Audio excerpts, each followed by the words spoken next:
Oh, you're live, Mom. ¿Ya, mamacita? Hola, ¿qué tal? Buenas tardes. Hola, ¿qué tal? Buenas tardes. Los saludo desde Liberal, Kansas y estoy con Fernando Casanova. ¿Cómo estás? Hola, muy bien. ¿Y tú, Susi? Muy bien, Qué, gracias qué a alegría Dios. coincidir contigo y le damos gracias también a Jazmín que nos hace el favor de hacer de técnica, coordinadora, directora, camarógrafa. Sí, Así que mijita. gracias a la niña que es tu hija. Sí. Bueno, Fernando, te quiero preguntar. Seguro. Me da mucho gusto saludarte. Te quiero preguntar, ¿qué te inspira a ti defender una fe que antes era desconocida para ti? Sí. Mira, defender la fe es un ejercicio de caridad, no es un mero ejercicio intelectual. Uno de los mandamientos de la iglesia es que nosotros debemos estar dispuestos a servir a aquellas personas que desconocen, a instruir al que desconoce. Entonces, nosotros cuando participamos en la fe, cuando la compartimos y cuando la defendemos, que es parte de compartirla, pues estamos haciendo un ejercicio de caridad, estamos haciendo un ejercicio espiritual, estamos sirviendo a los hermanos. Y otra cosa es que para uno lograr el perfeccionamiento o la santidad, uno tiene que hacer apostolado.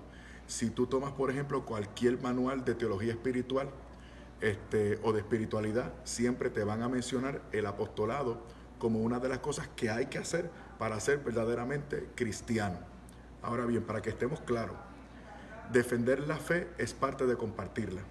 ¿Por qué? Porque cuando uno comparte la fe, es normal y es humano que las personas tengan reservas, hagan preguntas, cuestionen y hasta te debatan.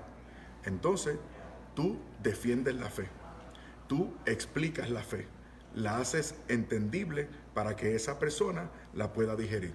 Por eso es tan importante la defensa de la fe. No hay un apostolado eficaz si no se defiende la fe. Y aquella persona que me esté escuchando y que me esté viendo, que diga, por ejemplo, yo comparto a la fe, pero no la defiendo. La persona que diga eso realmente no la está compartiendo, porque está diciendo cosas, pero no está respondiendo a preguntas. Por eso es que es importante la defensa de la fe. Muy bien, qué bonito. Fernando, ¿cómo continúas en una iglesia que está llena de escándalos? ¿Qué es lo que te anima, qué es lo que te motiva a continuar en esta iglesia? Mira, hermana mía, lo que me motiva es eso precisamente. Eso precisamente. Mira, yo soy un hombre de iglesia y yo estoy en esto desde que era niño y estuve en otras iglesias de gente muy buena. Actualmente no llegan a los primeros 20 años sin que se dividan y se subdividan. Sin embargo, nosotros con los problemas que hemos tenido, no los recientes, problemas de toda la vida, chicas, problemas de toda la vida. Claro, nosotros conocemos lo que es reciente y lo que nos duele, ¿verdad? Lo que tenemos de cerca, pero escándalos y problemas siempre han habido en la iglesia. Lo que te quiero decir es lo siguiente: ¿cómo es posible?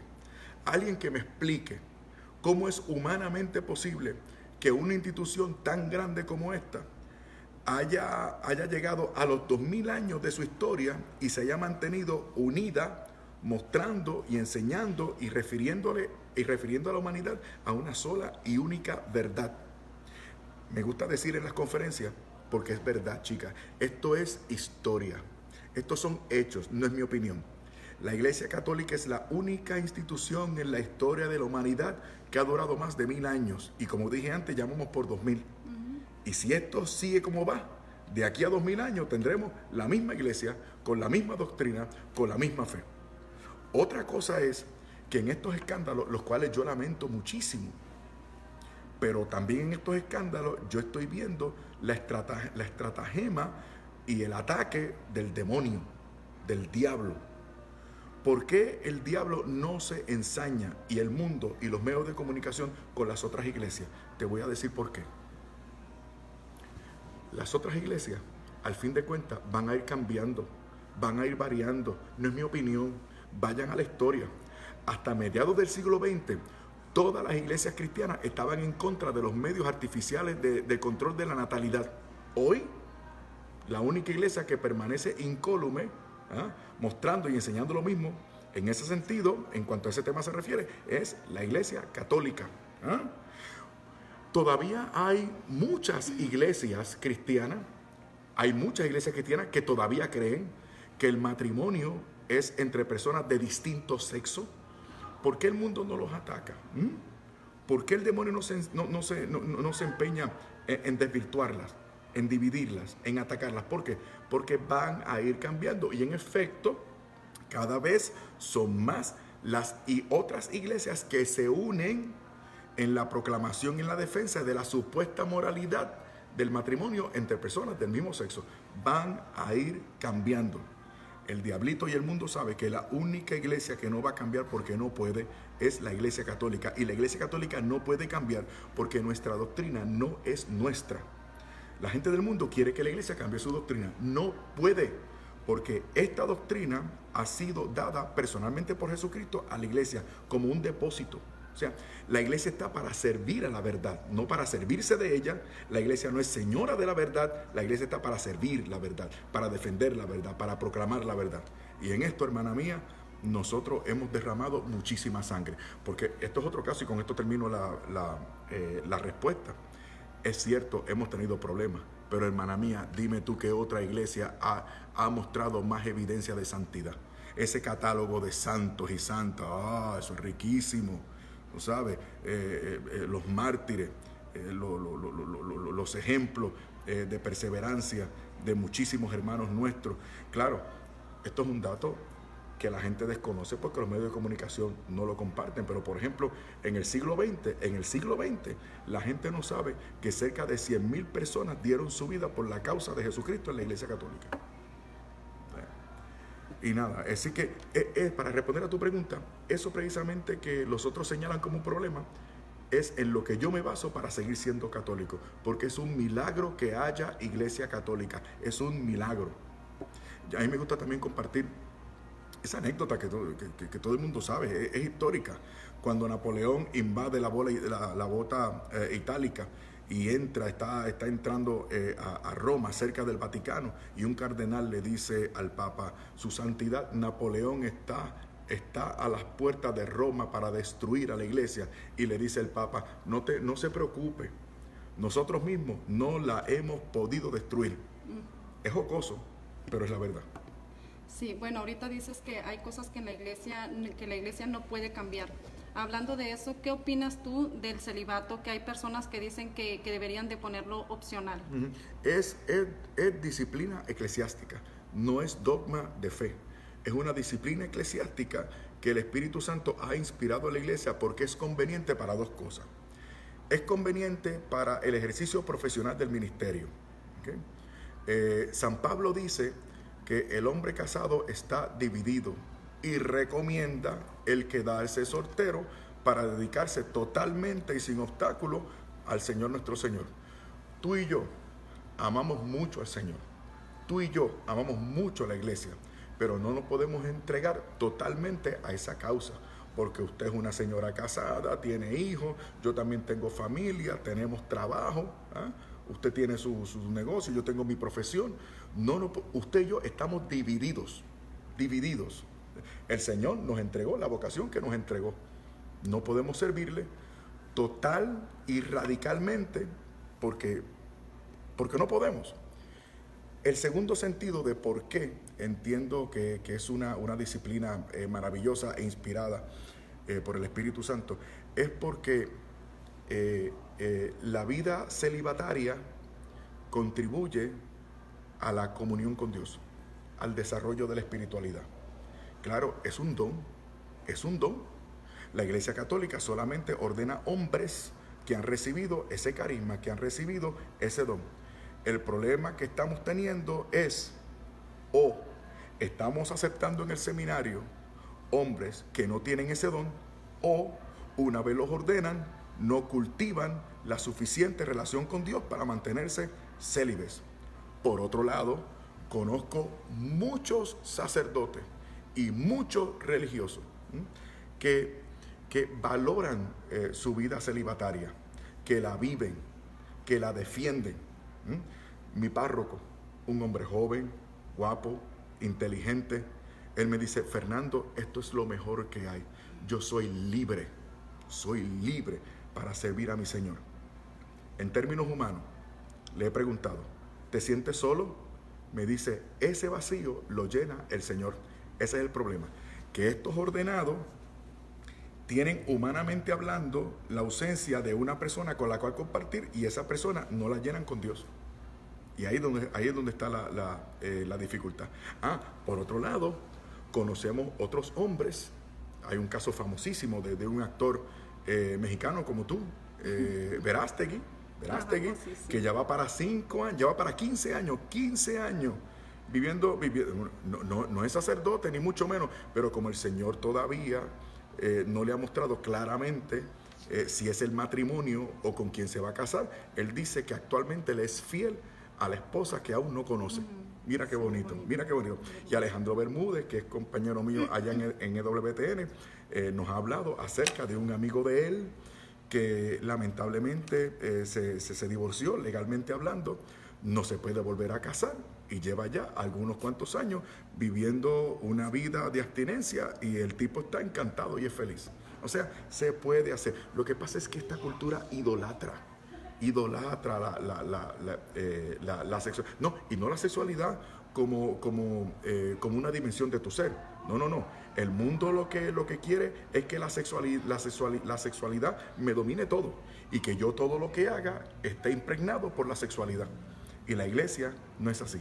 La iglesia lo que propone es integración del ser. Y a unos cuantos tipos que el Señor les ha llamado a entregarse totalmente, se abstienen. Eso es todo. Pero yo creo, perdona que te interrumpa, Susi, pero es disciplina eclesiástica, no es dogma de fe. ¿Okay? Eso es todo. Fernando, ¿cuál es la virtud que consideras que debemos de fortalecer en estos tiempos tan difíciles en la fe? La humildad. La humildad. Mira qué interesante. La humildad no es la virtud más importante.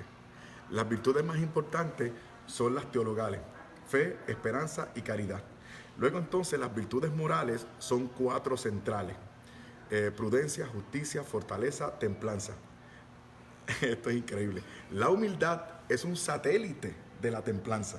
O sea, la humildad ni siquiera es una de las principales virtudes morales. Sin embargo, es la más urgente. Es como, por ejemplo, a ver si me entienden, es como, por ejemplo, las teologales. Tenemos fe, esperanza y caridad. ¿Cuál es la más importante? Todo el mundo dice la caridad, y es verdad, es la más importante, pero la más urgente es la fe. Lo mismo pasa con la humildad. La humildad es absolutamente necesaria. Si tú y yo tenemos humildad, lo tenemos todo. Humildad de verdad. O sea, humildad como virtud cristiana que pone el Espíritu Santo en nuestra alma en gracia. La humildad. La humildad es lo más importante. Mira, con la humildad tú lo tienes todo. Con la humildad tú tienes fe. Porque la fe es la humildad del entendimiento. Con la humildad somos castos. Porque la castidad es la humildad del cuerpo. Mira qué interesante. Con la humildad tú logras la templanza. ¿Por qué? Porque la templanza es la humildad de los apetitos. Con la humildad uno lo tiene todo y sin humildad absolutamente nada. Tanto así que cuando el Señor pide que lo imiten, habla de la humildad. Aprendan de mí que soy manso y humilde de corazón. Nuestra Señora Santa María, que estábamos hablando de eso hoy en la iglesia, una conferencia que me encantó sobre Santa María. Si hay una virtud que podemos destacar de Santa María, como esa virtud reina que la hizo convertirse en la primera y más excelente discípulo del Señor, es la humildad. Tan pronto el ángel le propone algo tan descabellado, entre comillas, como ser madre, cuando el mismo Dios le había movido a hacer un voto de virginidad. A pesar de todo eso, a pesar de esa confusión, la Virgen se entrega y dice: he aquí la esclava del Señor, hágase en mí según tu palabra. Y cuando visita a Isabel, grandes cosas ha visto en mí mi Dios, porque se ha fijado en la humillación de su esclava. Desde ahora me llamarán bienaventurada todas las generaciones, porque el poderoso ha hecho obras grandes en mí. El poderoso, Dios, la esclava. Esa es la virtud. Qué hermoso. Para mí es la humildad. Fernando, uno de mis compañeros de mesa redonda, Frankie Garcés, dice que a él le gusta retar a debates a los hermanos separados con la única intención, con el único propósito de desenmascararlos. Él quiere saber, me dijo que te preguntara, ¿qué opinas? ¿Eso está bien, está mal y por qué? ¿Y qué consejo les das a las personas que Mira, hacen eso? a mi hermano le digo lo siguiente. Ok. La rica tradición espiritual y mística de la iglesia nos propone, para resolver asuntos como este, algo que se llama la rectitud de intención. La rectitud de intención. Hay que ver por qué yo hago lo que hago o por qué lo quiero hacer. Esto hay que hacerlo mediante examen de conciencia. Cada persona que tiene duda de qué hago, cómo lo hago, si estoy bien o si estoy mal, primero examine su conciencia. Examine a ver si la intención es santa y pura. ¿Ok? Luego, si la intención es santa y pura, o sea, si lo estás haciendo por los motivos correctos, entonces se impone la prudencia, porque las cosas hay que hacerlas, pero hay que hacerlas bien. ¿Ok? Ok. Te he hablado entonces de examen de conciencia, rectitud de intención, te he hablado de prudencia, ¿verdad que sí? Hemos hablado de prudencia. Y cuarto elemento, la caridad. Lo que me debe mover a mí siempre es la caridad. Por eso hay que tener mucho cuidado cuando uno habla con los hermanos separados.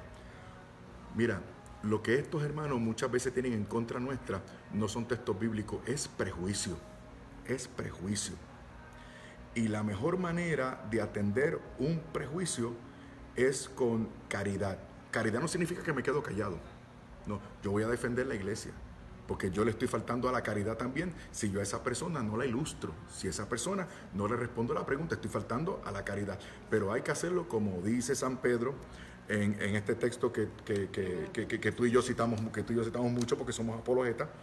Primera de Pedro 3:15, me parece que tú me corriges, cuando él dice que debemos estar siempre prestos a dar razones de nuestra esperanza, y dice cómo debe de ser, ¿no?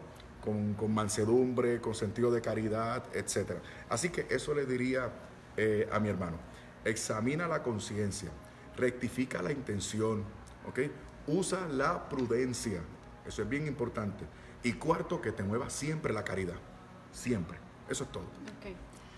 ¿Qué opinas de las personas, de los católicos que atacan al Papa? Es una pena. Es que los pobrecitos han caído en el juego del mundo. Mira, el mundo ha tratado de, entre comillas, reclutar al Papa. Mira cuál es la estrategia del mundo. Y entiendo yo del diablo.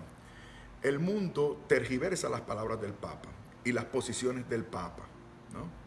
Y los planes del Papa, desvirtuando todo eso para proponer un Papa que no es el Papa de verdad. El mundo quiere proponer un Papa que está en contra, por ejemplo, de la doctrina revelada. Eso es absolutamente falso. Sacan al Papa, por ejemplo, fuera de contexto, lo ponen a decir lo que ellos quieren, y entonces unos cuantos tipos en la iglesia dicen, espérate, si el mundo está con el Papa, entonces el Papa no está con la iglesia. Es un truco. Okay. Aún así, aunque a uno personalmente no le guste un comentario del Papa, aún así se impone siempre el hecho de que el Papa goza de autoridad apostólica y de que el Papa, que tenemos ahora, nunca es movido por la malicia.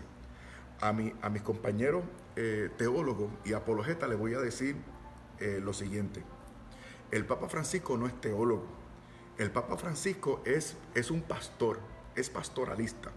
Dios ha estado grande con nosotros. Una vez en la historia necesitamos a un evangelizador y llegó San Juan Pablo II. Luego necesitábamos un maestro y llegó Benedicto. Ahora necesitábamos un pastor y llegó Francisco. Eso es todo. Entonces, yo como teólogo, tú me preguntas a mí, ¿cuál es tu papa preferido? ¿Qué pregunta? Oye, sí, buena pregunta. ¿Qué pregunta? Ok. Pregunta. Yo simpatizo, no es mi preferido, yo simpatizo más con Benedicto porque es teólogo. ¿Tú me entiendes? ¿Por quién me preocupa más? ¿Por quién oro más? ¿A quién amo más? Al que tengo ahora. Porque ese es el que está rigiendo la iglesia. Ese es mi pastor. Ese es el hombre que está a cargo. Benedicto, como es teólogo y como yo soy teólogo, me identifico con él.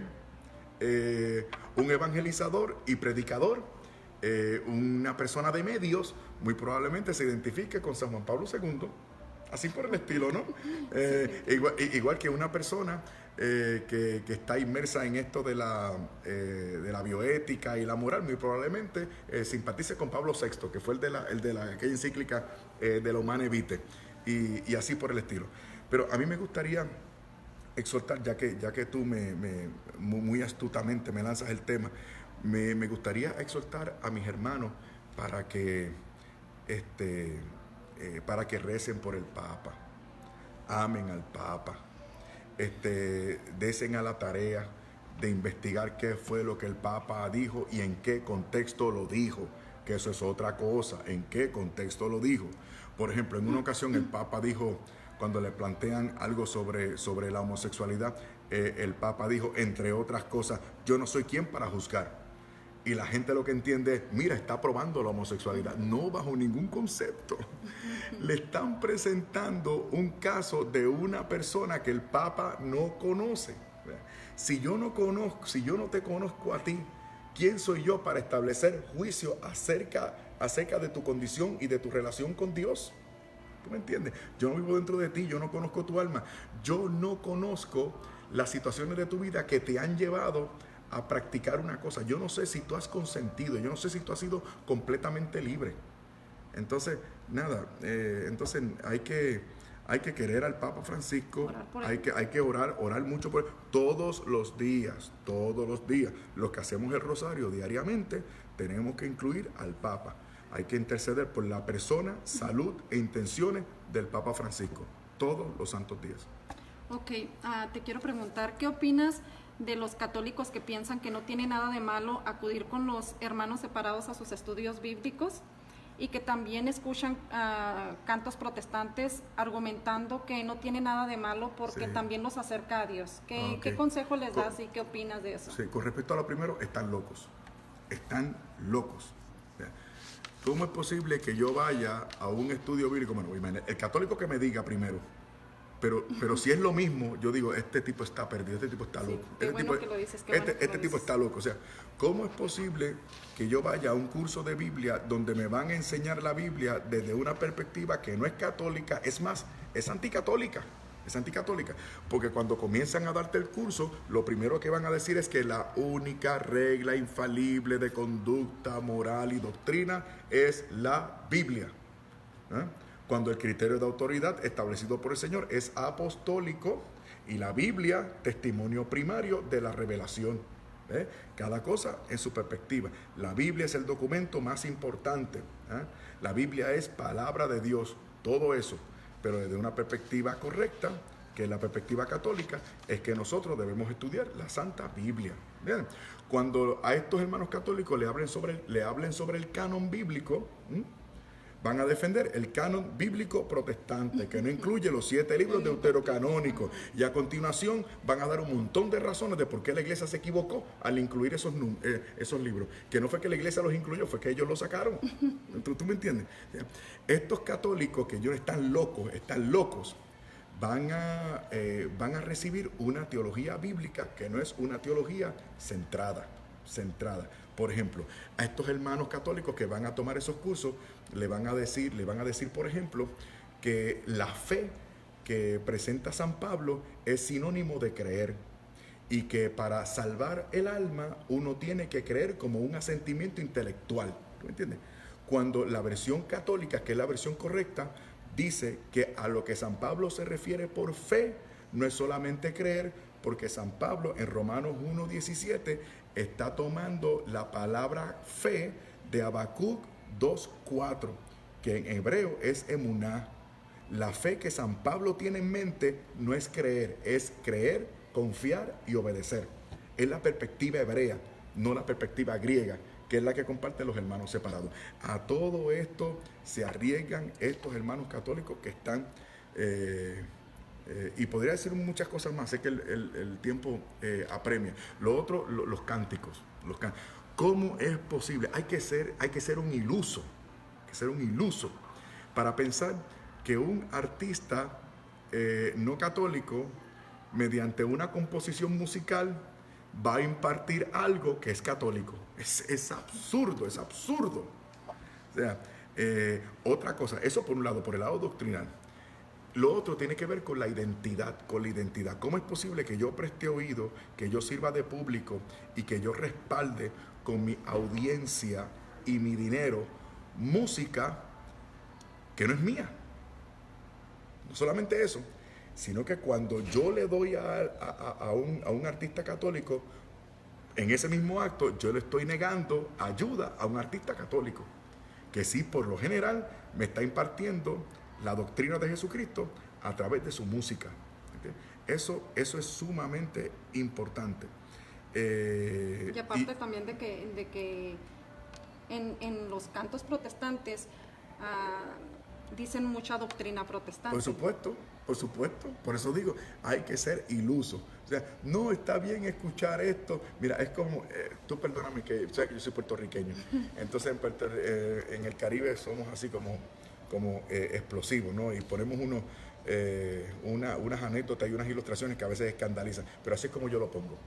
Es como si yo admitiera en mi casa a un hombre que yo sé que pretende a mi esposa y le permita a ese hombre susurrarle al oído a mi esposa.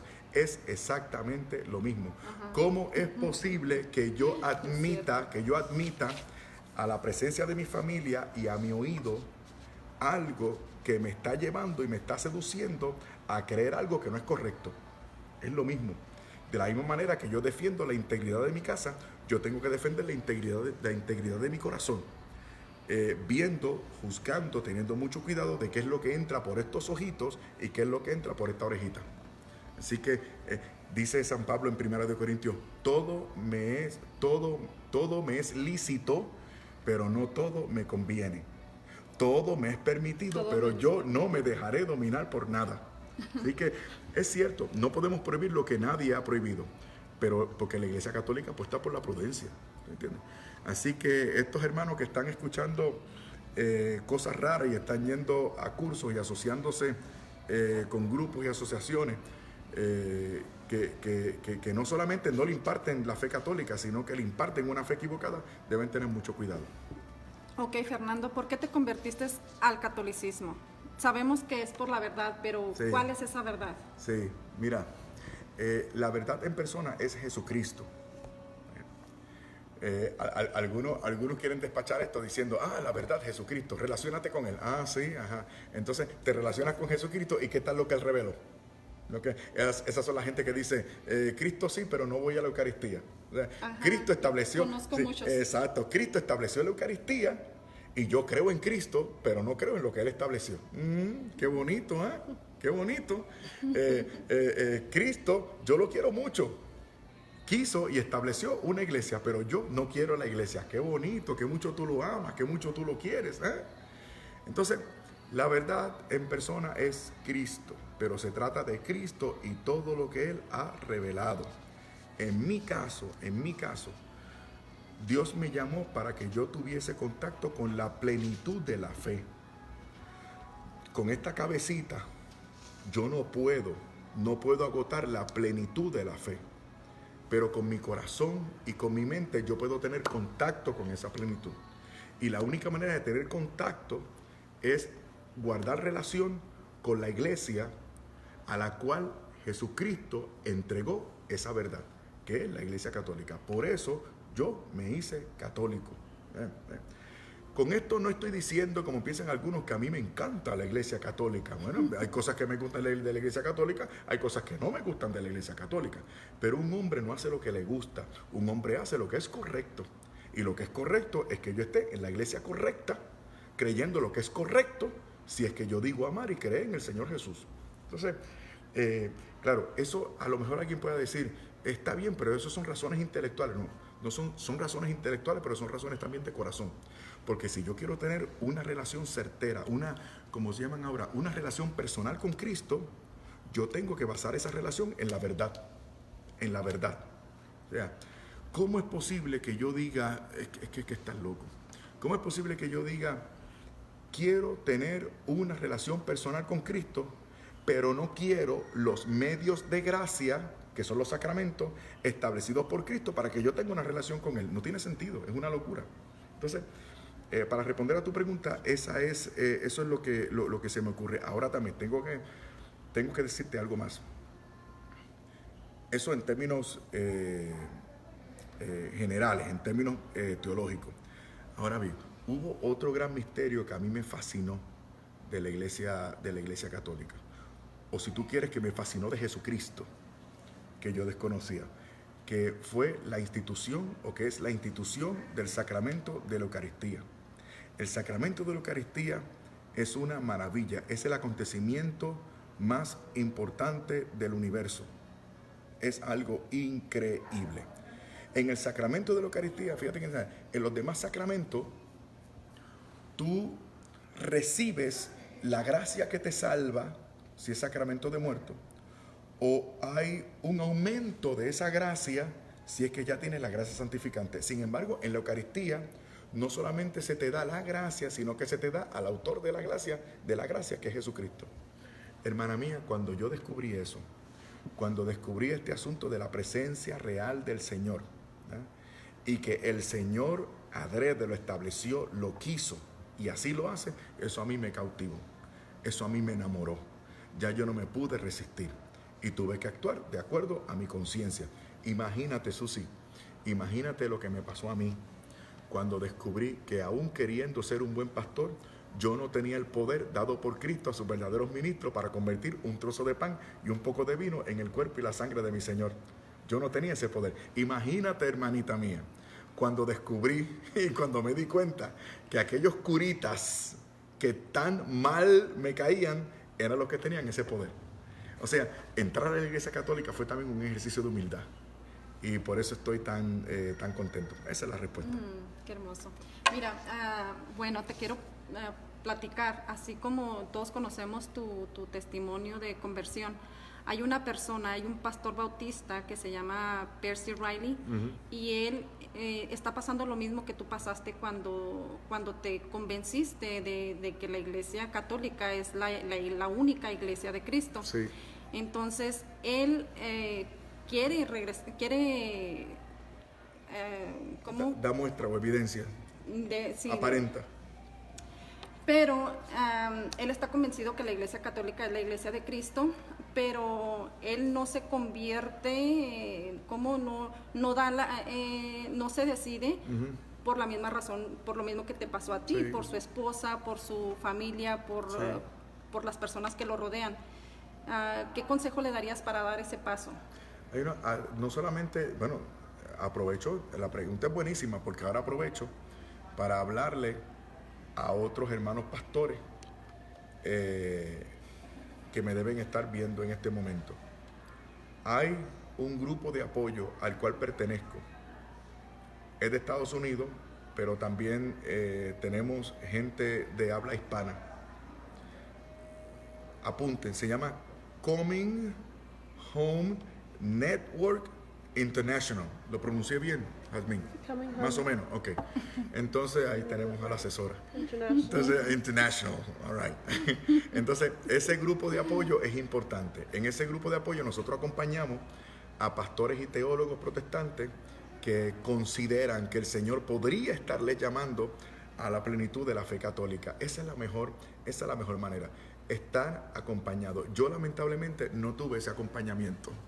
Lamentablemente, ojalá lo hubiese tenido, pero no lo tuve. O sea, yo rompí en frío. Y por eso tal vez mi proceso de conversión fue tan largo, fue difícil y fue sumamente largo, arduo, entramado. Fue un soberano lío. Yo quisiera decirle a estos pastores algo bonito. Y lo único bonito que se me ocurre es que la fe católica vale la pena. Es lo único bonito que les puedo decir. Porque lo otro es que lo que se le viene para encima es duro, pero vale la pena. Créeme que vale la pena. Aquí en la Iglesia Católica los necesitamos, ¿ok? Y aquellos católicos que me están viendo, no se asusten, porque los que venimos del mundo protestante a la Iglesia Católica no causamos problemas. Al contrario, lo que hacemos es fomentar la fe, animar a la fe, dar testimonio. Y necesitamos estos testimonios. Repito, a este grupo de personas, comuníquense o busquen información acerca de este grupo de apoyo porque le van a servir. De hecho, ya hay algunas sucursales en algunos países de América Latina. La última información que recibí era que habían abierto un capítulo en Argentina. Sé que yo personalmente me he entrevistado con otros pastores en otros países de Sur y Centroamérica que también están contemplando la posibilidad de entrar en la Iglesia Católica. Lamentablemente, Susi, no todos terminan el proceso. Lamentablemente, algunos se echan para atrás, pero nosotros cumplimos con la responsabilidad de acompañarlos. Eso es lo que diría.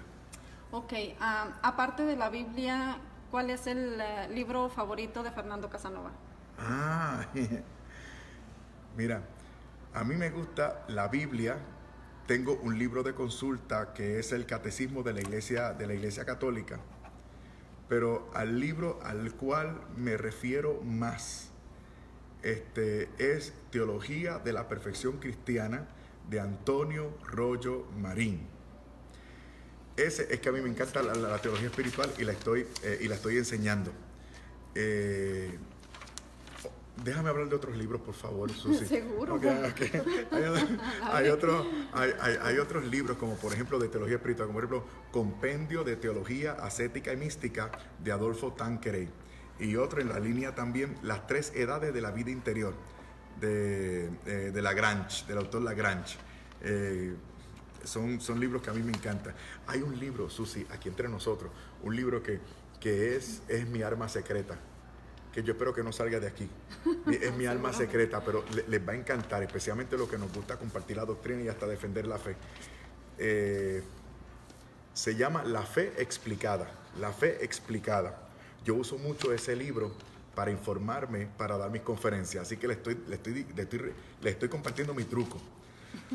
El libro se llama La Fe Explicada y el autor es Julio 13. Julio 13. Como el número, pero con una S. Julio 13, La Fe Explicada. Me parece que el editorial Palabra es la que lo está publicando. Hay otros libros, pero nada. Pero por supuesto, la Biblia es siempre mi primer libro, como tú mencionas, porque es palabra de Dios, es fuente no solamente de formación, sino también de encuentro con Dios.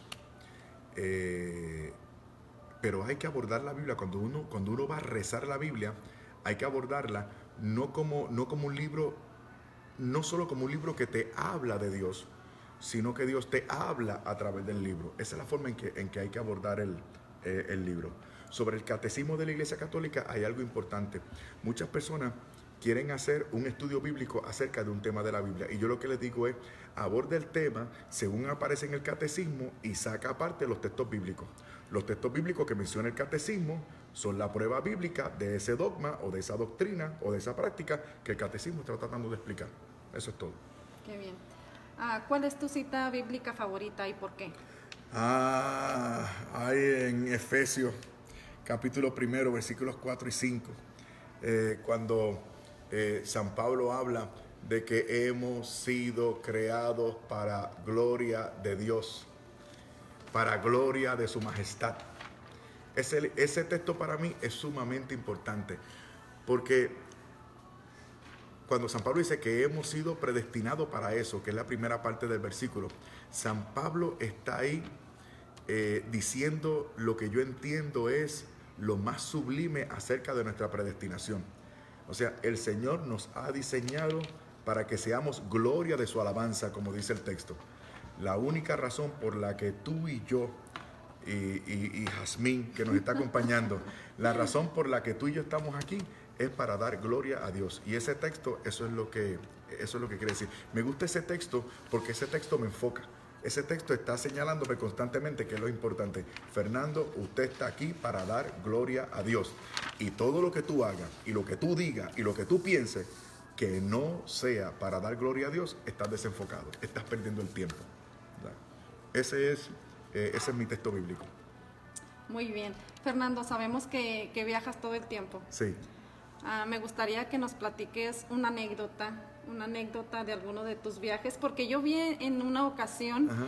que platicabas que en Honduras te habían llevado a una comunidad muy Sí. pequeña, que te subieron a un avión de un solo motor y que estabas bien asustado.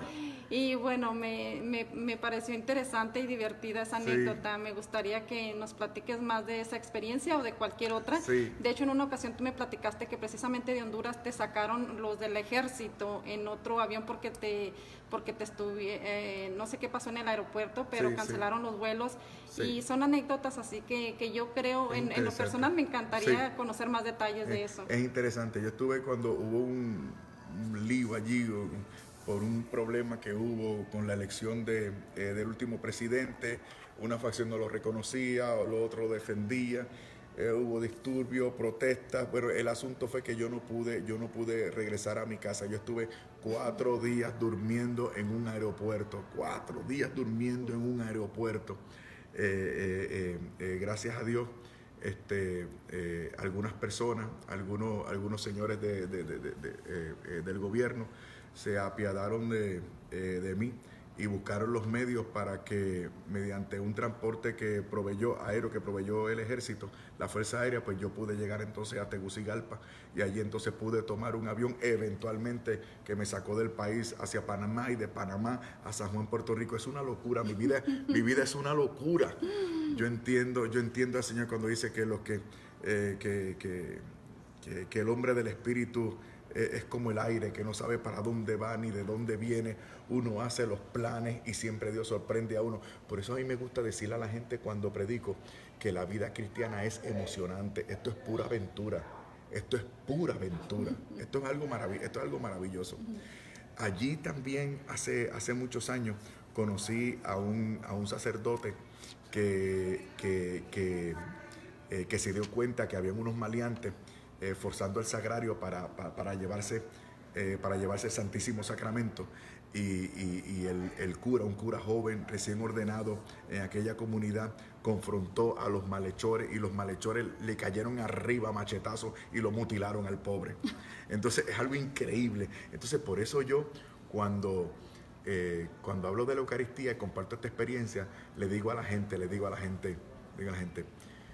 si usted es católico y cree que la Eucaristía no tiene sentido, o no cree en la presencia real del Señor en la Santa Eucaristía, como lo dice el mismo Cristo, usted le está diciendo a ese joven sacerdote que es un idiota. ¿Sí? Tan sencillo como eso. O sea, he conocido gente maravillosa, he conocido gente deslumbrante, he aprendido cosas increíbles. Una vez recuerdo, en México también, aprendí una lección. En México también, México. Me encanta México.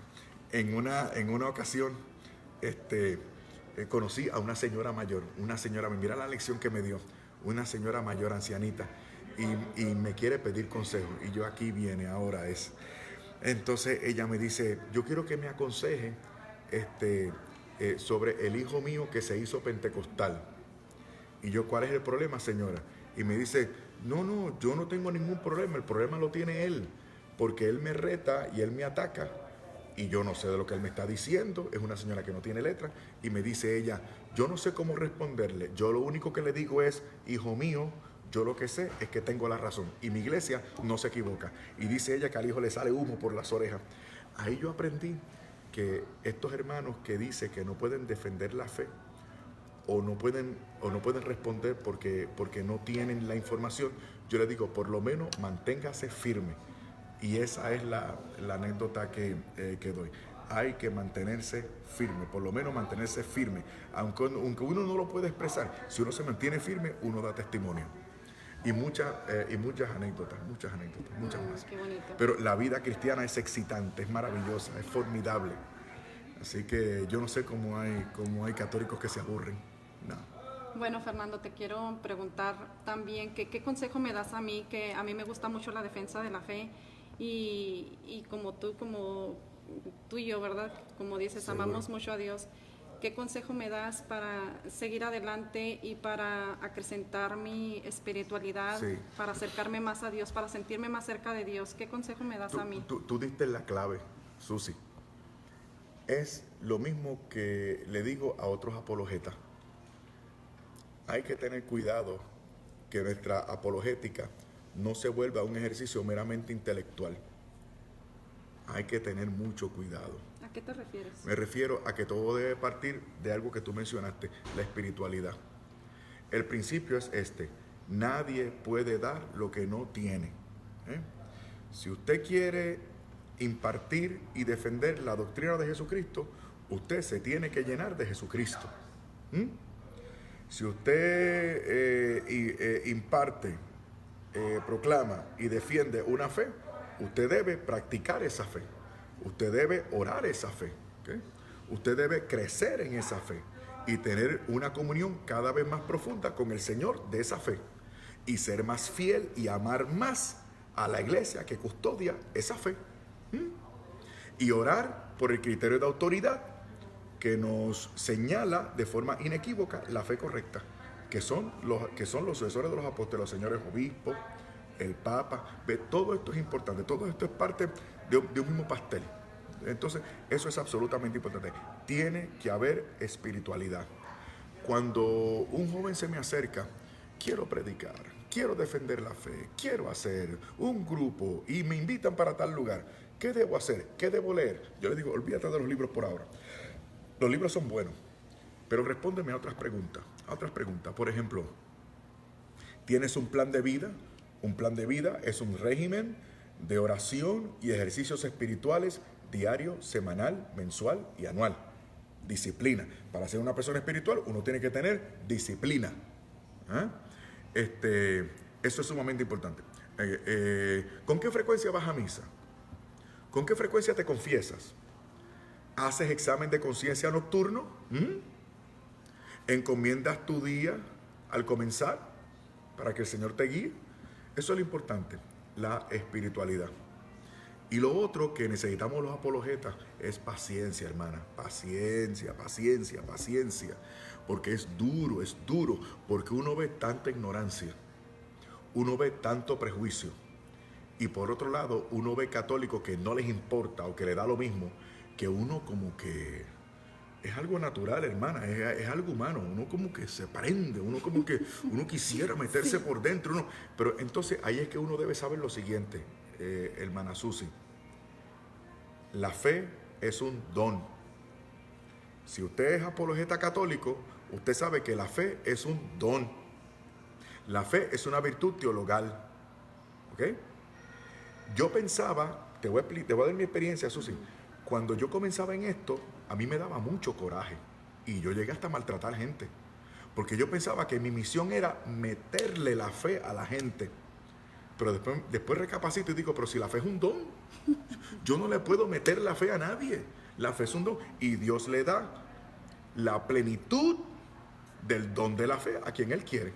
Entonces, por eso es que hay que defender la fe, hay que proclamar la fe, pero hay que tener espiritualidad, porque esto, como dice el apóstol, nuestra lucha no es contra carne ni sangre, sino contra potestades y malicias en los aires. Entonces, esta batalla la vamos a ganar, sí, por supuesto, con proclamación, con apostolado, pero también con espiritualidad, con oración, con mortificación. Eso hay que hacerlo de esta manera. Otra cosa importante, Susi, es que cuando tú estás llena de Dios, cuando tú procuras un plan de vida, cuando tú procuras tener comunión con el Señor, eso, hermana mía, te sale por los poros. Te sale por los poros. La gente se da cuenta. Por ejemplo, yo espero no estar cambiando el tema. Yo les digo a veces a los seminaristas y a los sacerdotes, les digo, no hagan payasadas en la misa, ni hagan dinámicas extrañas. Lo que tienen que hacer es llenarse de Dios. Llenarse de verdad. ¿Por qué? Porque eso se va a notar, eso trasluce, eso llega a la gente. Pero si usted no tiene comunión con el Señor, si usted no hace su breviario, si usted no es una persona espiritual, si usted no hace ejercicios de mortificación, entonces lo que usted no tiene lo trata de llenar con show, payasería, payasada y ese tipo de cosas. Lo mismo se aplica con nosotros, los apologetas, Susi. Si no nos llenamos de Dios, eventualmente vamos a usar otras cosas para suplir el espacio que no hemos llenado con una relación con Cristo. ¿Y qué son esas cosas? Pues la altanería, la soberbia, la prepotencia, la gritería y ese tipo de cosas. Si me está viendo algún apologeta que dice, caramba, yo como que soy muy volátil, como que no, pues usted tiene que tratar de moderar su carácter, tomarlo con calma, hacer un retiro de silencio, llenarse de Dios y ver en cada persona con la que usted comparte su fe, ver a un alma que está sedienta de Dios.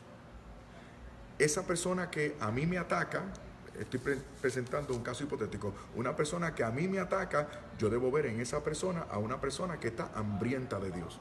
Y si yo veo a una persona, a la persona que me ataca, yo lo que estoy viendo es un alma hambrienta de Dios, yo le voy a tener cariño. Yo le voy a tener cariño y le voy a decir la verdad. Y esa persona se va a dar cuenta de que yo lo amo.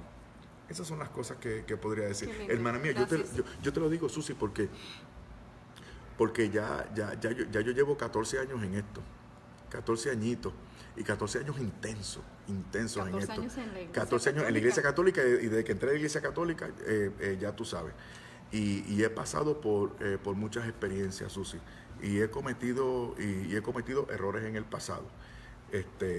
Y también mucha gente sabia y santa me ha ilustrado, me ha guiado. ¿Tú me entiendes? También, por ejemplo, abordar y meditar la vida de los santos ayuda muchísimo. Yo estoy hablando demasiado, Susi. No, ¿Estoy bien? no, Okay. no, Porque es que, mira, por ejemplo, el santo cura de Ars.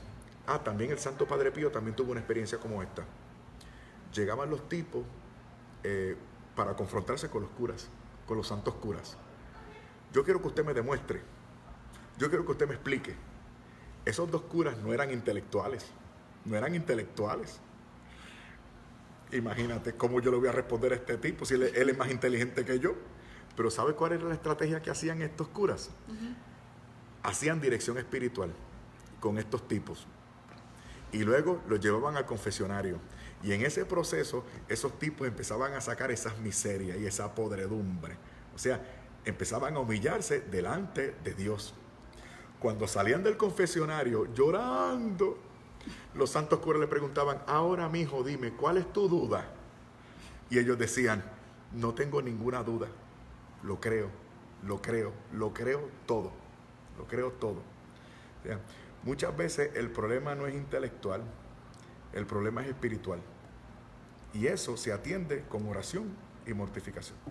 Eso es todo. Bueno, Fernando, ahorita que mencionaste a uno de los santos, si pudieras viajar en el tiempo y tuvieras la oportunidad de convivir o pasar un fin de semana con un santo de la Iglesia Católica, ¿quién sería y por qué?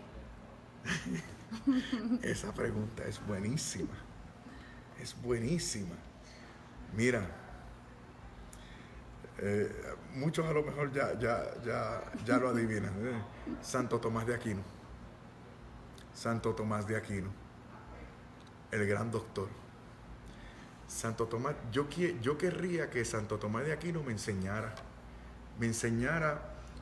cómo es posible aprender tanto y ser tan humilde.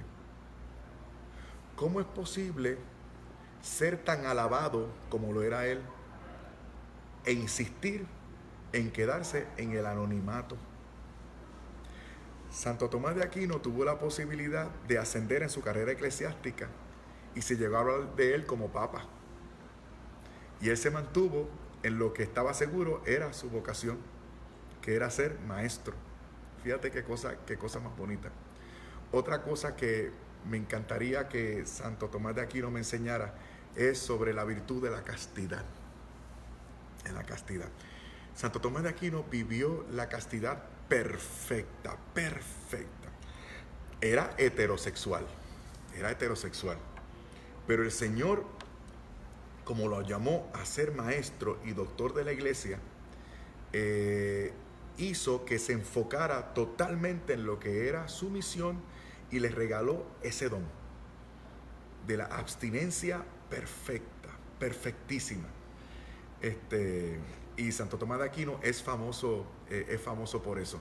Me gustaría que él me enseñara cómo es que uno puede desarrollar ese don de ocuparse de las cosas de Dios y de las cosas que Dios quiere, y a la misma vez desatenderse de los apetitos y de los gustos y de los deseos y ese tipo de cosas.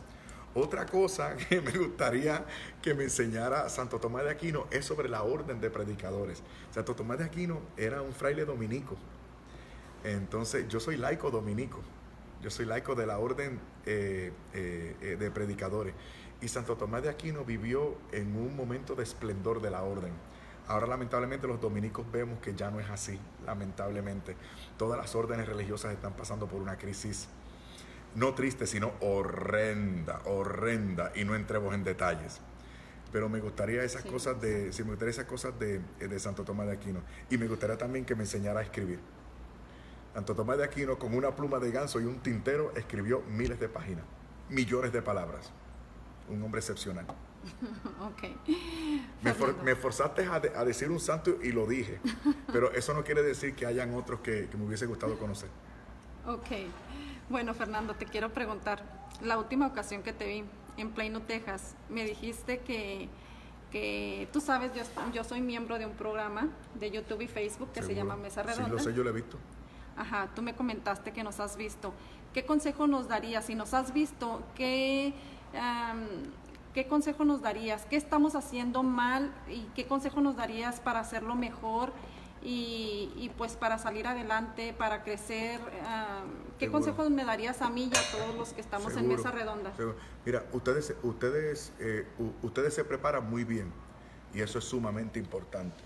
Eso es sumamente importante. Lo que les voy a señalar es lo mismo que me señalo a mí. Es un defecto que yo tengo y que tenemos mucha gente. Y es que debemos, Dios mío, ¿cómo lo pongo? Señor amado. Nosotros debemos tratar de explicar cosas complicadas con las menos palabras posibles. El problema que tenemos, que me pasa a mí, cuando tengo una cámara, y ya te habrás dado cuenta, o cuando tengo un público de frente, es que hablo de más. Hablo. Otro defecto que yo tengo, que tal vez podrían tener ustedes, es personalizar el debate. No lo he visto en el caso de ustedes, pero me lo señalo como defecto mío. Y también te lo señalo para que no vuelvan a cometer ese error. Personalizar el debate.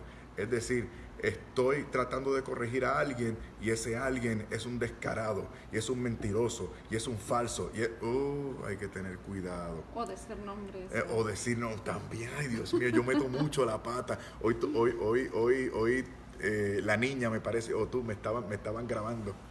Y por eso es que hay que cuidar lo que uno dice. Y me pongo a hablar de mi suegra. De mi suegra me puse a hablar. Y yo pensaba que, y tú sabes que yo sé que ustedes están grabando, pero a mí se me olvidó. ¿Por qué? Porque dije, yo me tengo que desquitar de la vieja esta. Y me tengo que desquitar. Y me puse a decirlo. Después me di cuenta, oh Dios mío, ¿qué es lo que estoy haciendo? Es un chiste, pero eso es lo que pasa. Eso es lo que pasa. O sea, hay que tener mucho cuidado porque mira, Susi, nosotros no vivimos, creo que ya te hice el comentario, nosotros no vivimos dentro de la gente.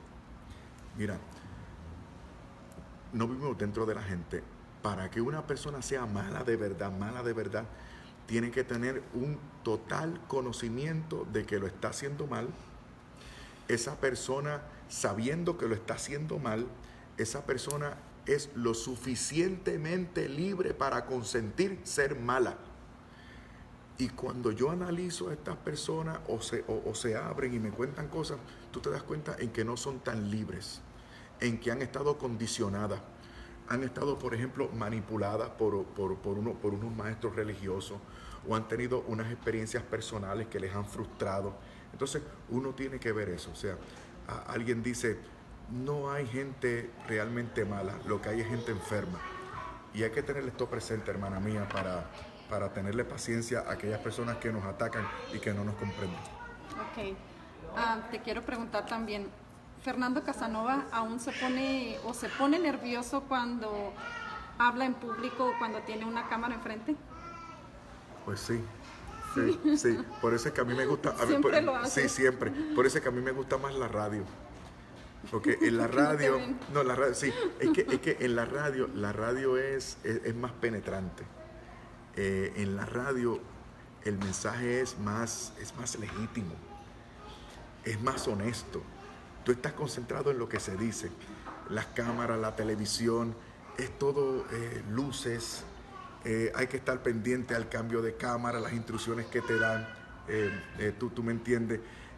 A veces uno deja de decir algo o deja de hacer algo porque no luce bien ante las cámaras. Ese tipo de cosas. Yo personalmente siento que soy más honesto con la radio que con la televisión. El problema que tengo cuando veo gente de frente es que estoy teniendo un contacto directo con la gente. Y al tener un contacto directo con la gente, siento que me preocupo más. ¿Me entiendes? Por la televisión no los veo. Por la radio tampoco.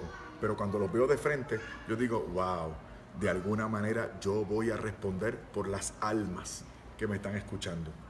Algo que yo podría decir, tal vez podría dañar a una de estas personas. Entonces, caramba, yo podría cometer un error que induzca a que alguien no entienda, o falsee, o se equivoque, o cometa un error, o tome una mala decisión. Entonces, eso a mí me pone nervioso. Me pone nervioso. Y créemelo porque es la verdad. Es curioso, pero cuando tengo grupos pequeños, a veces me pongo más nervioso que cuando tengo una multitud. Por lo mismo, porque cuando tengo el grupo pequeño estoy más consciente de cada uno. Cuando hay una multitud uno no ve a nadie. Yo recuerdo que allá en Medellín estuve en la Plaza de Toros donde estuvo el Papa y allí fueron 30,000 personas. 30,000 personas. 30,000. Yo le hablé a 30,000 personas, que yo estaba abarrotado. A la vuelta redonda desde abajo hasta arriba, aquello era inmenso. Y no me sentí tan nervioso, porque no constataba a cada uno de ellos. En un grupo pequeño como el que tuvimos hoy en la iglesia, ahí me sentí un poquito más nervioso que con aquella multitud de 30,000 personas, porque yo los estaba viendo a ustedes, y ustedes me estaban viendo a mí, y eso me pone nervioso. Fíjate, hablando de lo que estás diciendo, que ahorita, ¿verdad? Es una iglesia pequeña. No estaba llena, ¿verdad? Pero es una iglesia pequeña. Déjame decirte que, bueno, yo he tenido el privilegio de escuchar tus prédicas en vivo en varias ocasiones. Sí. En Miami, en el DF, en Plano, Texas, ahora. Y la última predicación de ahora me llenó mucho. Y te felicito por eso. Me encantó, me fascinó. ¿Te gustó, Jasmine? Yeah. Sí, oh, great. Yeah. Thank you for telling me that. Bueno, y Qué también chévere. algo que me pasó cuando tu testimonio de conversión, cuando vi tu video, a raíz de que vi tu video del testimonio a la conversión a la fe católica, de ahí nació mi interés por defenderla. Wow, de verdad. Sí, claro que sí. Y bueno, yo he conocido muchos testimonios Alabado sea Jesucristo. Muchos testimonios que, de hecho, Rodrigo Andrés Calvo también, él era protestante y por tu video se convirtió al catolicismo. Alabado sea Jesucristo. Mucha gente. Y bueno, Fernando, ya para terminar y para conocerte más íntimamente, te quiero preguntar cuál es tu deporte favorito y Béisbol. cuál es... ¿Béisbol? Sin Béisbol. dudarlo. Sí, soy puertorriqueño. Jugamos béisbol. Me gusta el Ok. béisbol. También es muy popular el baloncesto. Pero lo mío es el béisbol. béisbol, que por cierto era malísimo, Susi, me da vergüenza. Un puertorriqueño que juega pésimo béisbol, una cosa increíble. Pero todavía me gusta mucho el béisbol, estoy pendiente, me encanta. Es mi deporte preferido. Ok, ¿y cuál es tu comida favorita? Bueno, hay un plato puertorriqueño. Es simple, es sencillo. Pero me gusta mucho. Es arroz, habichuela y, le voy a decir como decimos los puertorriqueños, bistec encebollado. bistec encebollado. Pero bistec encebollado. Ustedes que son gente fina dicen bistec o algo así por esto. Yo como vengo del Caribe soy bistec encebollado y arroz con habichuela. Es una... Claro, eso tiene... Mira, te hablo y se me hace la boca agua. Es una comida muy nuestra. El arroz con un gusto especial que le dan la gente que saben hacer eso. Y las habichuelas que son como parientes de los frijoles. Pero es otra cosa, y guisadas, y sobre todo las rojas, o como decimos nosotros, las coloradas. Para nosotros rojo es colorado. Así que nada, para responder, arroz, habichuelas coloradas y bistec encebollado. Eso es lo que me gusta. ¿Te gusta la comida mexicana? Me gusta la comida mexicana, pero tengo que cuidarme, porque a veces ustedes le meten como mucho pique y a veces eso me pone y a veces eso me pone mal, pero me gusta, yo lo disfruto mucho. A mí me encanta todo lo que tiene que ver con México. Lo que todavía no me acostumbro de los mexicanos es que siento que son como que no son tan precisos como yo quisiera. A veces yo digo, pero ven acá, ¿cuánto nos falta por llegar? Ahí ya estamos ahí. Ya estamos ahí. Así hablamos. Sí, tú dijiste que íbamos a llegar en 15 minutos, ha pasado media hora. ¿Cuánto nos falta por llegar? Ya, ahí estamos. Sí. Así son. Pero nada, pero me encanta los mexicanos. México es el segundo país que más visito después de Estados Unidos. Qué bien. Bueno, Fernando, pues te quiero agradecer tu tiempo. Me dio muchísimo gusto haber compartido contigo. Es mi primera entrevista que hago. ¿De verdad? ¿Y a quién? Ajá. Hermana mía. Sí, te admiro mucho. Jazmín, tu madre se las trae. Qué bueno, felicitaciones, te felicito, No, Susi. muchas gracias. Síguelo haciendo. Bueno. Tienes la gracia, tienes el talento, tienes el carisma. Muchas gracias, Fernando, por todo. Chévere, a la tu orden. tiempo y te felicito. A la orden. Dios les bendiga. Recen por mí para que me porte bien. Saludos a todos. Mándale saludos a mis compañeros de Mesa Redonda. Adiós, compañero de Mesa Redonda. Pórtense bien, ¿ok? Bye, bye.